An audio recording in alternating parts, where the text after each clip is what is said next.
welcome along to the Property Academy podcast. I'm your host, Steve McKnight. I'm Andrew Nicol. And for the show, we're talking about Airbnb and how you create a cash flow and run the numbers the right way for an Airbnb property. And one thing I do want to mention is we are about to tour the country. We're coming to Wellington, Auckland, and Christchurch for our Wealth Plan Tour. If you want to get tickets and meet us in person, links down in the show notes, or go to opuspartners.co.nz/tickets. Now, Andrew, Airbnb is something people are very interested in, especially after last week's case study where we had a guy on the show talking about how he bought a new build, made it into an Airbnb, and it had positive cash flow.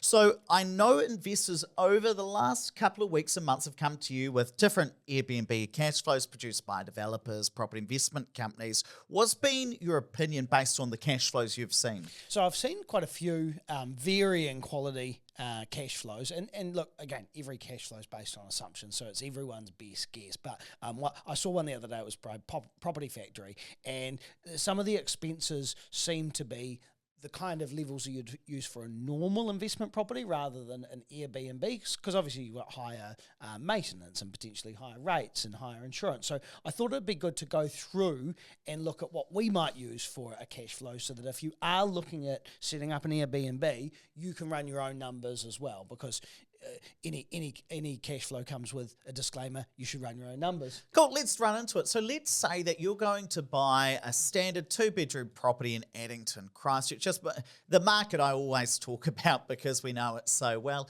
And let's say you were going to buy a new build, and what would a kind of 2-bed townhouse cost in Addington these days, Andrew? 600,000 is probably a good stab in the dark. Well, let's say that you're going to buy that with 100% debt, but what's it going to cost to set up that Airbnb? Now, we usually say $4,000 for your lawyer valuation, but what extra expenses are we going to have for an Airbnb? So obviously you're going to have additional things like your furniture, but also things like your crockery and your cutlery and stuff like that, so that people can come and stay in there without having to go anywhere. And I think realistically you probably need to budget for about 20,000 for that, and that's going to cover all the standard things that you'd require. Probably not the spa like Alex put in with his unit. Yeah, I think he paid only about $5,000 for that, which I was quite surprised about in the end. Now, of course, you're going to pay interest. We're going to assume an interest-only mortgage on this, but then we've got to think about some of the other expenses, and we'll come back to how much you're going to charge people to stay here as well.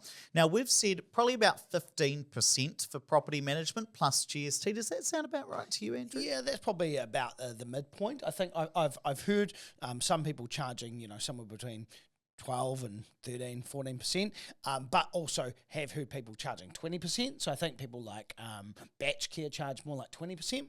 Oh, that's quite high, isn't it? Now, we're going to assume no letting fee because, of course, that's covered within your property management fee. Your rates and insurance, we're actually going to keep it standard for this. So $3,000 for rates, about $2,000 for insurance probably sounds about right.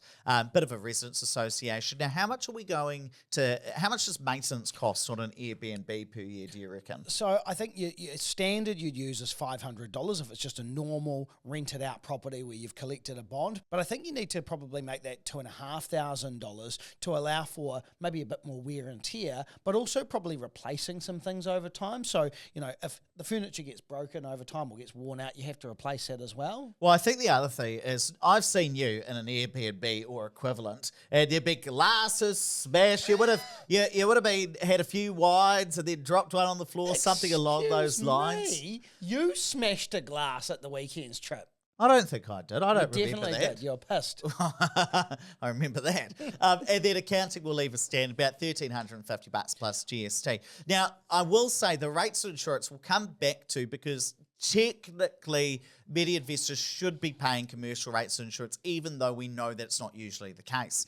Now, if we were going to go ahead and set this up, Andrew, what are we going to charge per night? So I've definitely thought that maybe 160 is probably a reasonable number if you want to have a decent occupancy, like 85%.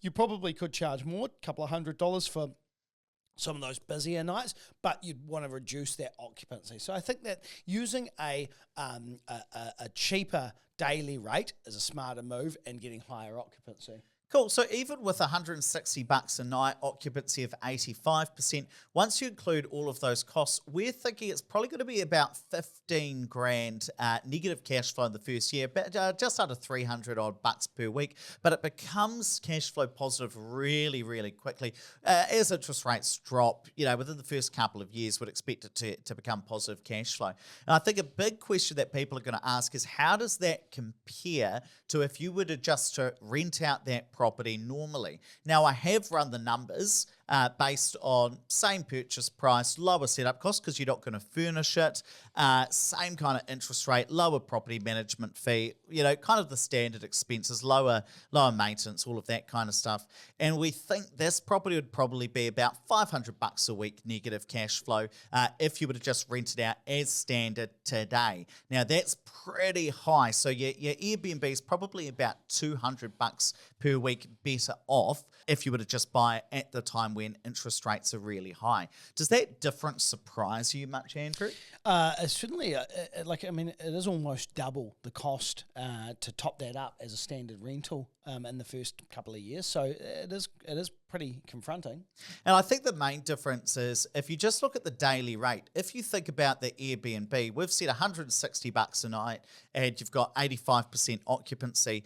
If you think about a standard rental, and let's say this rented out for $530 per week, when you convert that to a daily rate, it's $76 a night with, we'd usually say 96% occupancy because of 2 weeks vacancy per year. But you see, the occupancy doesn't come down that much. We go from 96% occupancy to 85% if it's an Airbnb, but that nightly rate almost doubles, or in this case, more than doubles when we put it out as an Airbnb. And that's where we see that big swing in cash flow. Now, I think the big thing to remember, though, is for lots of people at the moment who are going to rent their property out as an Airbnb, even though it's not signed off by the council to be used by an Airbnb, the day will come where you'll have to pay those proper and higher rates, and same with probably insurance as well. So can we do the numbers on that? Yeah, so as we know, the laws or the local regulations, I should say, recently changed in Christchurch, where you do now need to have a council consent if you're going to Airbnb it out. But there haven't been that many applications. So we know a lot of people aren't actually following the rules and it's not really being policed. So even though for most councils in New Zealand that I've seen, actually you do need to pay commercial rates, most people aren't doing that. But let's say you were going to do it and the policing got really good. Your rates, we've estimated they might go up from, say, $3,000 a year to maybe $9,000. Now, that's a bit of a guess because commercial rates really depend on the council you're in. I've seen some in Auckland go from $3,000 or $4,000 up to $20,000 for commercial rates if you Airbnb it out. So we've said let's triple it, and let's also look at it as if we were going to double the insurance, say from $2,000 to $4,000. Now, how does the cash flow compare if we're paying higher rates and insurance? So we've got an extra, let's call it $8,000 worth of costs per year. So interestingly enough, now your cost for the first year is almost the same as having that as a normal rental. Now, the property does become cash flow positive sooner, and the reason for that is because the cash flow is better, and of course inflation is going to increase that daily rate that you're getting. But you're topping up by $22,000, so about $450 a week. Yeah, so that's where we start to see you're probably about $50 better off a week Airbnb compared to a standard rental. Though, of course, you've got that higher risk of what happens if we don't get so many bookings at one time.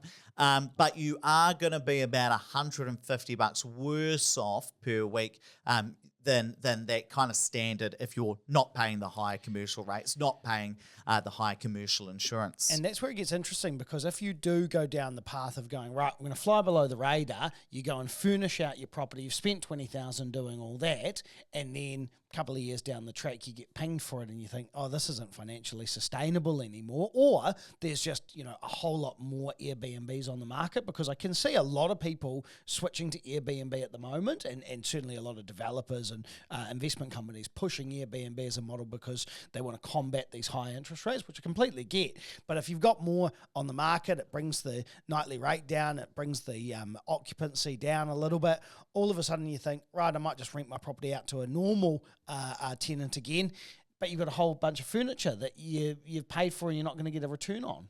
Yeah, I mean, you can charge more if you're going to furnish a property, but it's usually about $50 a week. When we've run the numbers in the past, it's kind of, you charge a bit more in rent, but because you've got to replace your furniture, reasonably often, you don't end up that much better off. So you might recoup your costs, but not a lot more. But there are some big assumptions in there, Andrew, which is all around how do you figure out what the right daily, nightly rate is, and what the right occupancy to put in your spreadsheet is. And so I often go to AirDNA, and I'm looking at the Christchurch market now, and they have a whole heap of data about Airbnbs. I've zoomed into Christchurch already, but what I really like is that you can hover over and look at individual properties within Christchurch and see what they are renting for. So let's have a little look-see at this one here.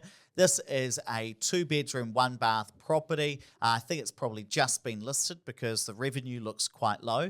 But I can flick through the photos and just have a nosy and see, how would this compare to the property that I want to rent out? So this looks like a pretty standard 2-bedroom townhouse there, reasonably central. And what can I see? I can see that the average nightly rate they're charging is $176 a night, and 59% occupancy. Now, that's actually quite low compared to some of the others that I've seen. So let's take a look at this one I know I've looked at previously.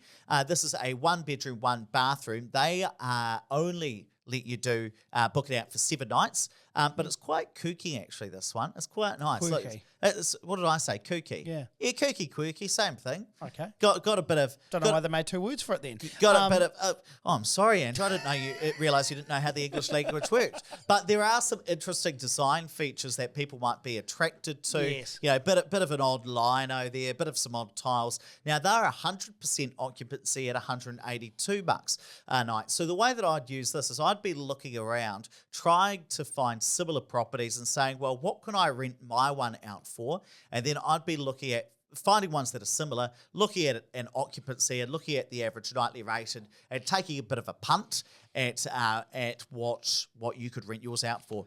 One thing on AirDNA's data I'd just say is I wouldn't look at the actual revenue of that it says a property is making. I'd just be looking at the occupancy and average daily night, because some properties like this one here, it says it's only made $10K in annual revenue, but it's only been available for 66 days rather than 365 days. So that's what I would personally be looking at to plug into my spreadsheet.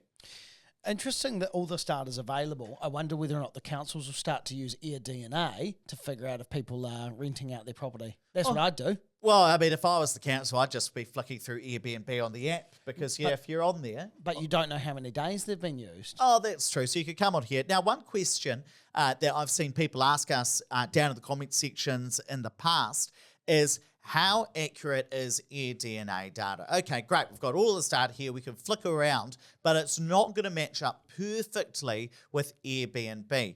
Now, from the numbers I've looked at, it looks to be as accurate as you possibly can get. I haven't found a better system. I know Airbnb potentially have some data in the back end that you can look at, but if you're just casually looking around, trying to create a cash flow, look, this would be probably the best data you're going to get access to. I know globally they track, how we go and compare to the data that Airbnb puts out themselves. They're roughly on track, but you can kind of fudge the numbers a little bit. I'd be using this anyway because it's probably the best you're going to get. What else are you going to base your decision on? Unless you're an experienced Airbnb owner and you have already got some of these numbers. And I think the key message is run your numbers and put in some of these higher expenses and see how attractive a proposition is, and probably compare that property as a normal rental, because kind of that's your baseline as well. Yeah, I agree with that if you're buying a rental property and you know that the regulation around Airbnbs may change in the future to make it not economically viable, then you've got to make sure it stacks up as a normal rental. Because if you were to look at a bad investment property but on Airbnb and compare it with a good investment property with better cash flow but as a long-term rental, the one on Airbnb would look better. So you could be duped into thinking that, this property is going to be excellent because I'm going to Airbnb it out. But actually, it might not be a really good rental property by the time you put it on the open market. So I certainly think there is a strategy for people to say, you know what, I'm going to buy an investment property, I'm going to put it on Airbnb while interest rates are really high, and my property might still be cash flow negative, but it's going to be a couple of $100 a week better off if I Airbnb it. So I'm going to do that right now while rates are high. But you just have to be aware that if the council comes down and starts enforcing commercial rates, if insurance companies clamp down and start forcing you to pay commercial insurance premiums, that it still has to stack up as a standard rental property because if you're buying investment, it's a long-term decision, right? We're talking 10, 15 years. You don't want to just make sure it stacks up for the first 3 years that you're Airbnb-ing it when the policing of all of these rules is a wee bit more lax. There are some other things I want you to think about as well. The other thing we haven't talked about is GST. If you're earning over $60,000 a year from your Airbnb, you're going to have to pay GST. So that could impact your cash flow. Yes, you are going to be able to claim some things back, but you're also going to have to pay some more tax through that. I haven't modeled that out in the spreadsheet. I know some people say, oh, but my Airbnb is only earning $50,000 or $55,000 a year in revenue. That's under the $60,000 GST threshold. Yes, but rents go up over time with inflation. I have not seen that GST threshold adjusted in probably the 10 to 12 years, maybe 13 years I've been keeping an eye on that. Have you seen it adjusted? Never. So there's a good chance that a lot of these Airbnbs might get pushed over that threshold within the next couple of years. Might be easy to avoid paying those commercial rates to the local council, but I can guarantee the IRD will be knocking on your door. And so that's something you want to watch out for. The other thing is seasonality in your cash flow. You see, we've modeled this out as an annual cash flow. So it looks like, okay, sweet. If I Airbnb, I'm $200 a week better off. But actually, in the summer months, you're probably going to get slightly more rent. In the winter months, you're probably going to get slightly less rent. So there will be more variation in your cash flow if you Airbnb compared to if you do go ahead and rent it out over a standard long-term rental. That's something else you're going to think about. If you look at the week-to-week cash flow, it might be a little bit more up and down. You'll be able to figure that out yourself. Now, I will make this spreadsheet available down in the show notes, so tap or swipe over the cover art. You'll be able to find it in there, just with the small change in terms of the daily rate and occupancy. If things change over time, I'm not going to keep this up to date. This is kind of a one-off. So in a year's time, please don't say, Ed, can you update your spreadsheet for Airbnb? I'm probably not going to do it. I'll make this available today, but I probably won't keep updating the specific one. But it's down in the show notes if you want it. And while you're down there, make sure you grab your ticket for our events in Wellington and Christchurch over the next and Auckland over the next couple of weeks. We'll just go to opuspartners.co.nz/tickets.